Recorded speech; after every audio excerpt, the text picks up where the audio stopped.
ओम साई राम, जय साई राम। बाबा की कृपा से आज बहुत ही अच्छा एक अनुभव बताने आई हूँ। बाबा की एक बेटी हैं दालिया जी, उनका। दालिया जी इज़ फ्रॉम गोवा एंड उन्होंने ये एक्सपीरियंस शेयर किया था कुछ दिनों पहले।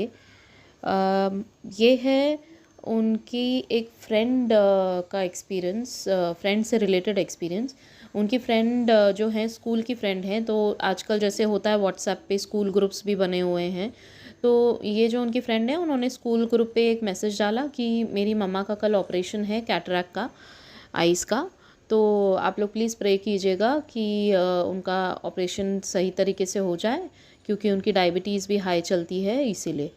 तो दालिया जी ने उनको अलग से मैसेज करके बात की और उन्होंने उनसे कहा कि अगर डायबिटीज़ हाई है तो तुम ज़रा एक बार डॉक्टर से बात कर लेना, क्योंकि उनकी एक नेबर है दालिया जी की जिनका डायबिटीज़ हाई था, लेकिन डॉक्टर ने चेक नहीं किया था और कैटरैक्ट का ऑपरेशन कर दिया।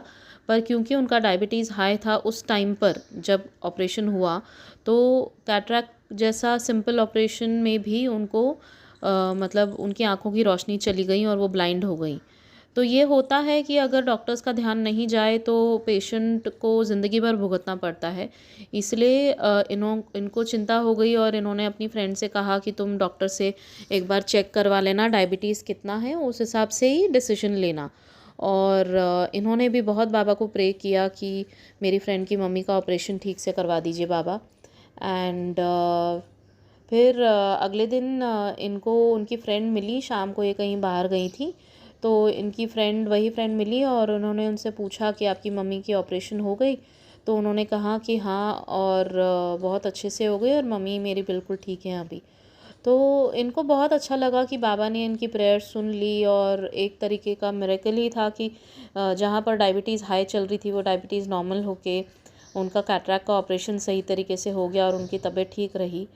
तो बाबा जैसे कहते हैं ना अपने काफ़ी सारे पोस्ट में भी कि even a small prayer can change someone's life. तो never underestimate the power of a prayer, single prayer also. तो अगर आप अपने लिए तो प्रे करते ही हैं, लेकिन अगर दूसरों के लिए भी प्रे भी करते हैं, तो चाहे वो तुम एक बार ही क्यों ना प्रे करो, लेकिन ज़रूर करो। जब कहीं आपको, मैं तो कहती हूँ, मैं अपने बेटे को भी सिखाती हूँ, जहाँ पर एम्बुलेंस दिखती है ना तो मैं उसको तुरंत बोलती हूँ कि बाबा को बोलो कि एम्बुलेंस में जो भी पेशेंट है तुरंत उसको ठीक कर दो बाबा। तो ऐसे अगर हम दूसरों के लिए भी प्रे करेंगे तो न जाने हमारी एक रिक्वेस्ट से बाबा शायद उनकी तबीयत एकदम ठीक हो जाए या सुधार भी आ जाए। क्या है क्या नहीं है, दूसरों के जीवन में लोग इतना कष्ट सहते हैं जब तबीयत पे आती है। तो इसलिए हमेशा हमेशा सबके लिए प्रे कीजिए कि सबकी तबीयत अच्छी रहे। पहले पहले तो सबकी सेहत अच्छी रहे, क्योंकि सेहत अच्छी रहेगी तो बाकी जो भी प्रॉब्लम्स आती जाती हैं ना वो हम सॉल्व कर पाएंगे। तो thank you Baba Sai, thank you so much. आप इतना सबका, हम सबका ध्यान रखते हैं उसके लिए। और थैंक यू दालिया जी, आपने शेयर किया इतना सुंदर experience. Thank you so much everyone for listening. Om Sai Ram, जय साई राम।